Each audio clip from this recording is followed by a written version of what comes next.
Olá pessoal, tudo bem? Meu nome é Edward, eu sou professor de Física e hoje nós vamos resolver algumas questões de Física Quântica voltadas para os vestibulares da AFA, do IME e do ITA. Então, vamos lá. Questão número 1.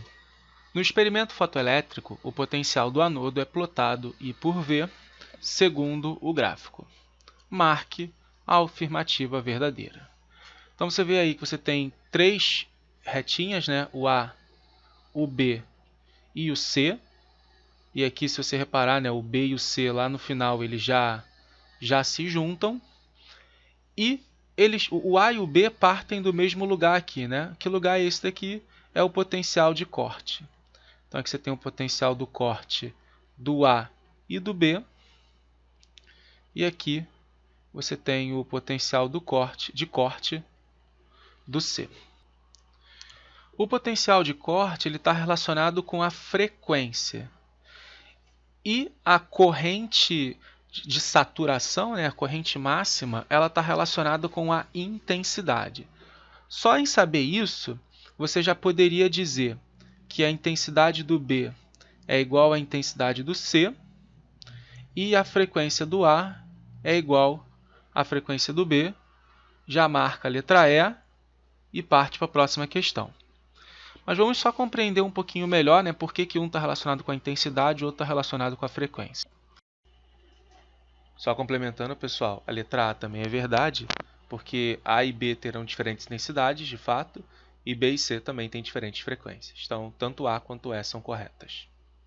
Num desenho bem simplificado do efeito fotoelétrico, você tem aqui o metal, e o metal tem uma certa função trabalho, eu vou chamar de φ. O fóton ele tem uma certa energia, que a gente sabe que a energia do fóton é hf, e o elétron vai sair com uma certa energia cinética, que eu vou chamar de K. Pela conservação da energia, a energia do fóton ela vale φ mais a energia cinética do elétron, né? Toda a energia do fóton é transferida para o elétron, é um dos princípios do efeito fotoelétrico. E quando você aplica um potencial de corte, ou seja, você coloca aqui uma DDP, você está fazendo com que esses elétrons sejam freados, né? Então vai aplicar uma força elétrica aqui para frear esses elétrons. A gente está pegando aqui, né, a energia cinética máxima, tá, dos elétrons. Então, se esses elétrons com máxima energia cinética são freados, antes de chegar do outro lado, né, numa placa que tem aqui do outro lado, com certeza os mais lentos também vão ser freados antes de atingirem essa placa. Isso significa, né, que essa energia cinética ela vai estar se transformando em trabalho da força elétrica. E o que você sabe sobre o trabalho da força elétrica? Eu vou escrever tudo aqui em módulo, tá? É a carga vezes a diferença de potencial. Então, quanto maior for a energia cinética, maior é o valor do potencial, né? Porque o nosso gráfico está negativo, necessário para frear esses elétrons. E para você aumentar a energia cinética sem mudar o metal, ou seja, sem mudar a função trabalho, você tem que aumentar a energia do fóton. E aumentar a energia do fóton significa aumentar a frequência. Então, por isso que quanto maior a frequência, maior é o valor do potencial de corte. Mas se eu pegar duas frequências iguais, né, então se um F1 for igual ao F2, com certeza o V1 vai ser igual ao V2. Né? Por isso que o nosso caso ali, o A e o B, tinham as mesmas frequências, porque eles tinham os mesmos potenciais de corte. Agora sobre a corrente de saturação. Quando você joga o fóton aqui, a intensidade ela vai estar relacionada com o número de fótons que você está atirando. Então, se eu atiro, por exemplo, aqui, né, só para desenhar 4 fótons, eu vou arrancar 4 elétrons. Claro que nem todos esses elétrons eles saem com a mesma energia cinética, eles não saem para a mesma direção. Tá? Estou desenhando aqui bem simplificadamente. O que você faz para poder alinhar o movimento desses elétrons é uma DDP.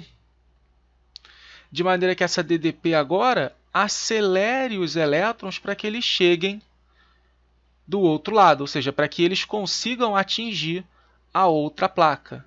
Essa é a corrente elétrica que você está verificando aí no sistema, que são os elétrons que estão sendo arrancados chegando do outro lado. Se você aumentar para uma mesma intensidade, aumentar a DDP, aumentar esse V que está aqui embaixo, você vai conseguir em algum momento fazer com que todos os elétrons cheguem do outro lado. Então não importa o quão mais eu aumente essa DDP, não tem mais elétrons para chegar do outro lado. Então é por isso que você tem uma corrente que satura, né, chega ao seu máximo a partir de um determinado instante. Se você aumenta a intensidade, eu vou conseguir arrancar mais elétrons, e aí aumentar a DDP faz com que eu consiga esses elétrons a mais chegarem lá do outro lado, então a corrente de saturação aumentaria. Mas observa que ela só aumenta quando eu aumento a intensidade. Então, se eu tenho aqui uma intensidade I1 e aqui uma intensidade I2, essas intensidades, né, o I1 sendo maior que o I2, implica que a corrente de saturação de 1 também vai ser maior que a corrente de saturação em 2. Por isso que, de fato, a nossa resposta correta é a letra E. Questão número 2. ITA 2014. Duas placas de um mesmo metal e com mesma área de 5 cm², paralelas e próximas entre si, são conectadas aos terminais de um gerador de tensão ajustável. Sobre a placa conectada ao terminal negativo, faz-se incidir radiação e, por efeito fotoelétrico, aparece uma corrente no circuito, cuja relação com a tensão é explicitada no gráfico. Sabendo que a função trabalho do metal é 4,1 eV e assumindo que na região de saturação da corrente todo fóton incidente sobre a placa, né, que gera um fotoelétrico é coletado, à medida que a intensidade dessa radiação é em microwatt por centímetros quadrados. Então, vamos lá. Por esse gráfico, a gente consegue extrair quanto vale a energia cinética máxima dos elétrons, né? Pensando aqui, ó, na tensão de corte, porque é esse o valor que vai corresponder a essa energia. Então a gente pode escrever que a energia do fóton ela se transforma em função trabalho mais a energia cinética dos elétrons. Então a energia do fóton vai ficar função trabalho 4,1 eV mais a energia cinética dos elétrons, que é 2,5. Você fala, mas está em volt. Mas se você multiplicar pela carga do elétron, vai ficar em elétron-volt. Então isso vai dar 6,6 elétron-volts. Agora vamos calcular o número de elétrons necessários para poder fazer essa saturação daqui. Né? Nós sabemos que a corrente é carga por tempo e a carga é o número de elétrons vezes a carga elementar sobre o ΔT. Ou seja, o número de elétrons vai ser a corrente, que é 10 micro, vezes ΔT sobre E. Como ele quer a intensidade, vamos pensar aqui na intensidade antes em relação à potência, né? Porque potência vai ser energia sobre o tempo. Depois a gente pensa na intensidade, porque a intensidade, vou botar aqui do lado, é potência sobre área. E a área da figura ele forneceu para a gente, né? 5 cm². Bom, essa energia, pessoal, é a energia total dos fótons. É esse 6,6 que está aqui? Na verdade, não. É o número de elétrons que saem vezes a energia de cada fóton. Porque como cada fóton transfere a sua energia para um elétron, o número de elétrons que saem corresponde ao número de fótons que chegaram. Então a potência vai ficar o N, que é 10 vezes 10 a menos 6 ΔT sobre E, vezes 6,6 sobre ΔT. Então 6,6 vezes 10 vai dar 66. 10 a menos 6 micro, né? Watt. Finalmente, vamos calcular a intensidade. Intensidade, a gente já falou, é potência sobre área. Então, isso é 66 vezes 10 a menos 6 sobre 5. Posso deixar 5 mesmo? Sim, porque ele pediu por centímetro quadrado. Então, 66 sobre 5 vai dar 13,2, né? Microwatt por centímetro quadrado. E aí, como ele pede aproximadamente, a gente vai colocar 13, conforme se encontra na letra A. Vamos agora a uma questão do IME de 2017, que fala o seguinte. Um feixe de fótons de frequência f incide obliquamente fazendo o ângulo θ com a vertical, sobre uma superfície plana especular parcialmente absorvedora. A fração do número de fótons refletidos em relação ao número de fótons incidente é igual a 1K entre 0 e 1, né? Seria o percentual de fótons aí que vão ser refletidos. O número de fótons por volume no feixe incidente é igual a N. Calcule a pressão exercida pelos fótons na superfície. Vamos começar pensando em quantos fótons chegam de fato na nossa superfície. Ele deu um fator N aí, que é o número de fótons por unidade de volume. Tá certo? E aí você pode pensar que esses fótons estão chegando como se fosse um feixe cilíndrico assim, ó. E nesse feixe cilíndrico, você pode calcular como o volume, né, como área da base, que eu vou chamar aqui de A, vezes a altura, que a gente pode chamar de x. Né? Então, esse N vai ser Nzão sobre A vezes x. E quem é esse x? Se você pensar no fóton saindo daqui e chegando até aqui, ele viaja com velocidade c, num intervalo de tempo que eu vou chamar de ΔT para chegar até esse ponto. Então, o x nada mais é do que c vezes ΔT. Com isso, o número de fótons, Nzão, é N vezes A vezes C vezes ΔT. Desses fótons, nós temos uma fração K que são refletidos. Então, o número de fótons refletidos vai ser K vezes N. O que isso significa? Que o número de fótons absorvidos é o que sobra, né? Ou seja, é 1 menos K vezes o N total.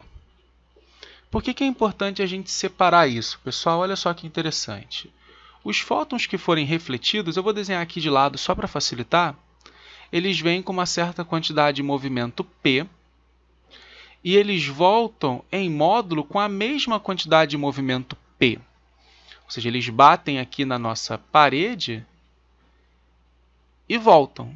Qual é, preste atenção nessa pergunta, a variação da quantidade de movimento dos fótons? Bom, eles vêm com P e voltam com P. Será que é zero? Não, porque na verdade é P para um lado e depois P para o outro, não é isso? Então a variação da quantidade de movimento é 2P dos fótons que são refletidos. Vou botar só um Rzinho. Acho que você já entendeu a ideia. Os fótons que são absorvidos, eles chegam com P e depois eles não voltam.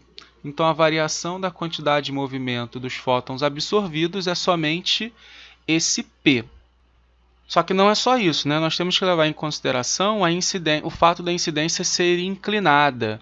Eu vou colocar aqui já a resposta e vou provar para vocês por que eu vou multiplicar todo mundo por um cosseno de θ. Durante a incidência dos fótons, eles vêm com um certo P aqui e saem com o mesmo P aqui, pensando nos fótons que são refletidos. E nós temos aqui o nosso ângulo θ. Então, nós vamos ficar, olha só, no eixo x, observa que nada muda. Então, na verdade, a variação do P é somente o PY. Tá certo? Então, por isso que a variação da quantidade de movimento dos fótons refletidos é 2PY. E quem é o PY é P vezes cosseno de θ. Já entendeu para o fóton absorvido, né? Vai ficar a mesma coisa. Então, ΔP do absorvido é o PY apenas, Então, isso vai ser P vezes cosseno de θ. Tá, e o que isso tem a ver com a pressão de radiação, né? Bom, o que é pressão? Vou chamar de PR para não confundir com o P que já tem aqui. Pressão é força sobre área. E a segunda lei de Newton diz para a gente que força é a variação da quantidade de movimento no tempo, vezes a área perpendicular. Isso a gente também vai ter que calcular daqui a pouco. Quem é o ΔP? Bom, ΔP é somar todo mundo. Então, é o número de fótons refletidos vezes o ΔP refletido, mais o número de fótons absorvidos vezes o ΔP dos absorvidos, sobre o ΔT vezes a área perpendicular. Então, agora entra o segundo detalhe, que é o seguinte. A gente tinha visto que o cilindro, o cilindro de fótons, ele estava aqui. Só que eles vão bater numa área que está assim, ó. Que eles vão bater em toda essa região daqui, que seria a área perpendicular. Como esse ângulo daqui com a normal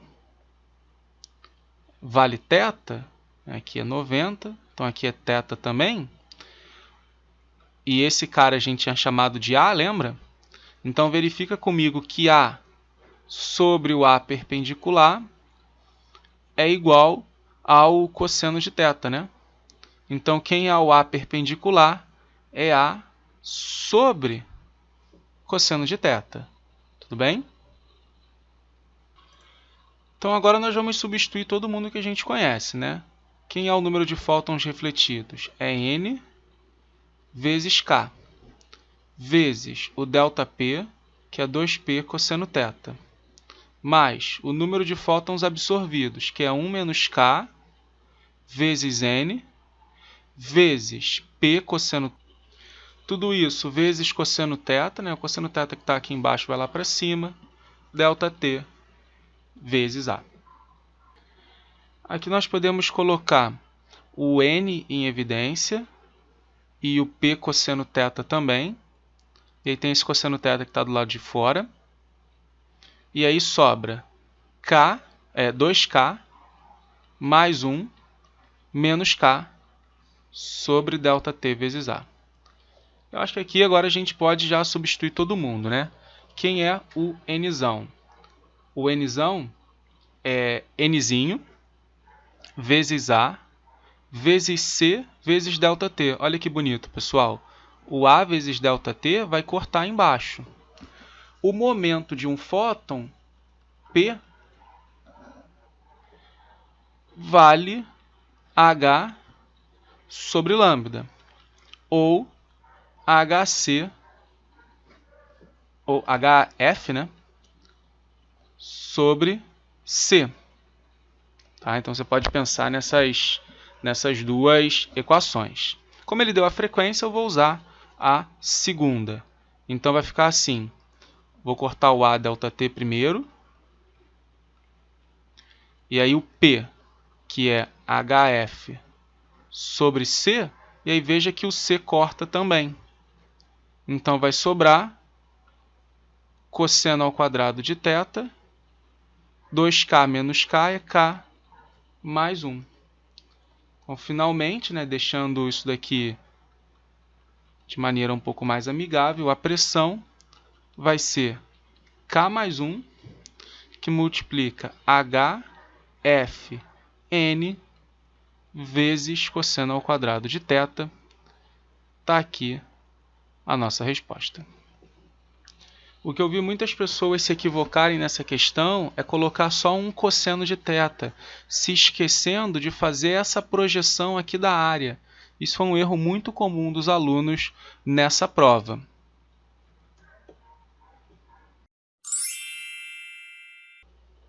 Com certeza você já viu essa questão 4 com intensidade da luz, tempo para a água ser aquecida.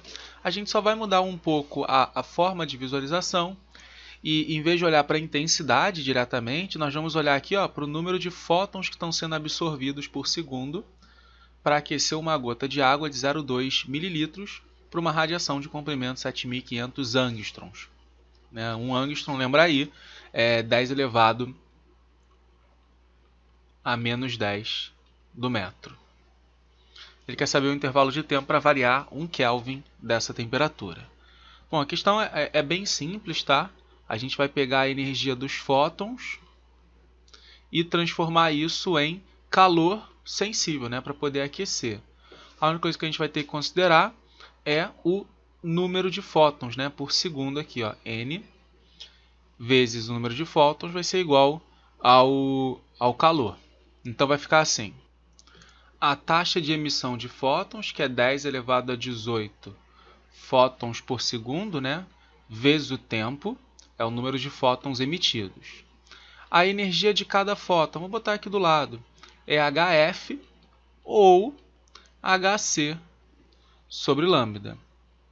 Então as constantes são dadas aí, vai ficar vezes o H, que é 6,63 vezes 10 a menos 34, vezes C, que é 3 vezes 10 a 8, sobre o comprimento de onda, que é 7.500 angstroms, né? Vou botando aqui no SI já 10 a menos 10.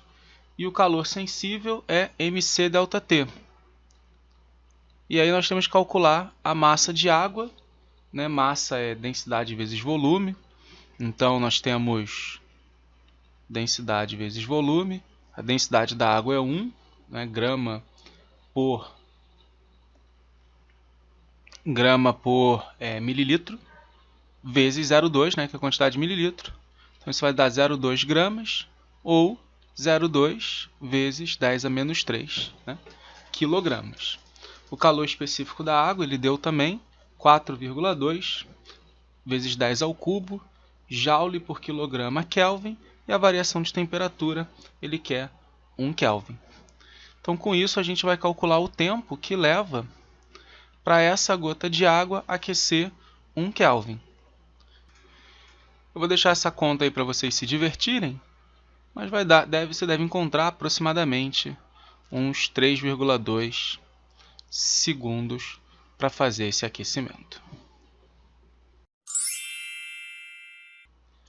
Vamos à questão 5, é mais uma questão aí que é razoavelmente tranquila. Ele fala o seguinte: a nebulosa de Andrômeda, situada a 2 vezes 10 a 22 metros da Terra, irradia 8 vezes 10 a 27 watts na linha espectral da frequência de 1420 MHz. Estime o número de fótons recebidos por segundo quando a nebulosa é observada por um telescópio de área coletora 100 metros quadrados. Você também já deve ter visto, talvez, essa questão em calorimetria, em alguma coisa assim do gênero. E, de novo, a gente só vai mudar aqui um pouquinho a abordagem para poder pensar em número de fótons. Então, vamos tentar entender aqui primeiro o que está acontecendo. Aqui está, suponha que aqui esteja a nebulosa de Andrômeda e aqui está a Terra. Obviamente, isso está muito fora de escala, mas é só para você entender. Bom, a nebulosa de Andrômeda ela está irradiando energia em todas as direções, certo? Então, ela vai irradiar energia em torno dessa esfera que está aqui. Tá? Cuidado, não é uma circunferência, apesar do desenho, né? Porque o nosso desenho está em 2D, mas ela está irradiando essa energia ao longo de uma esfera. E aí você vai captar essa energia com um telescópio que está aqui, né? Vamos supor que seja na Terra, que possui uma certa área. Então, a área do telescópio que vale 100 metros quadrados. Então, qual é a ideia, pessoal? Nós vamos calcular a intensidade da onda. Porque o que é a intensidade? É a razão entre a potência e a área. Que área é essa? É a área da esfera. Vou chamar aqui de AE. É a área na qual a energia da nebulosa está se dividindo. A potência nós temos. E a área da esfera depende da distância. Aqui, ó, esse raio que nós também temos. E aí, para calcular a potência recebida pelo nosso aparelho, vai ser a intensidade vezes a área do telescópio agora. Então, você tem como se fosse pedacinhos assim, ó, quadradinhos de energia, entende? E aí, você vai pegar, né, um telescópio que vai, sei lá, captar 2 desses quadradinhos. Cada quadradinho tem uma energia por área que é a intensidade. E aí, se você multiplica pelo número de quadradinhos que você tem, você vai ter a potência que você está recebendo. Então, vamos juntar essas duas equações agora. Olha como é que vai ficar. Potência, que é o que eu quero, é a intensidade, que é a potência vezes a área do telescópio sobre a área da esfera. E o que é potência? Bom, potência é energia por tempo. E essa energia ela vem dos fótons. Então, você pode escrever que isso é o número de fótons que chega, vezes a energia de cada fóton, dividido pelo tempo. E o que ele quer é exatamente esse cara daqui, o número de fótons por unidade de tempo. Vamos chamar isso de Nzinho, só para dar um nome. Então, esse Nzinho vai ser a energia do fóton, que é HF, né? Então, vamos juntar tudo agora? Vai ficar potência vezes a área do telescópio sobre HF vezes a área da esfera. Vamos substituir todos os valores. E aí, de novo, eu vou deixar a conta aí para vocês se divertirem. A potência é 8 vezes 10 a 27. A área do telescópio ela vale 100. O H é 6,67 vezes 10 a menos 34. A frequência 1420 MHz, não esqueça esse 10 a sexta, sobre a área, que é 4π vezes o raio ao quadrado. Fazendo essa conta, nós vamos encontrar aproximadamente 1,7 vezes 10 a 8 fótons por segundo. É isso que chegam de fótons emitidos pela nebulosa de Andrômeda, que se encontra aí a 10 elevado a 22 metros de distância da Terra. Questão número 6, última questão do nosso primeiro bloco de exercícios de quântica, uma questão do ITA de 2003. Experimentos de absorção de radiação mostram que a relação entre a energia E e a quantidade de movimento P de um fóton é igual a Pc. Considere um sistema isolado formado por 2 blocos de massa M1 e M2, respectivamente colocados no vácuo separados entre si por uma distância L. No instante inicial, t igual a 0, o bloco de massa M1 emite um fóton que é posteriormente absorvido inteiramente por M2, não havendo qualquer outro tipo de interação entre os blocos. Suponha que M1 se torne M1', em razão da emissão do fóton, e analogamente M2 se torne M2', devido à absorção desse fóton. Lembrando que esta questão também pode ser resolvida com recursos da mecânica clássica, assinale a opção que apresenta a relação correta entre a energia do fóton e a massa dos blocos. Bom, nós temos duas opções, né? Vamos só escrever aqui as equações para ficar mais fácil. Nós sabemos que é igual a P vezes C, e nós sabemos também que a energia é ΔM vezes C ao quadrado.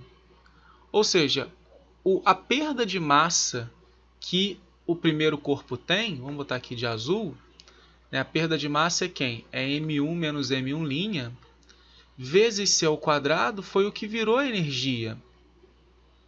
E essa mesma energia ela foi absorvida pelo outro corpo, só que dessa vez ganhando massa, né?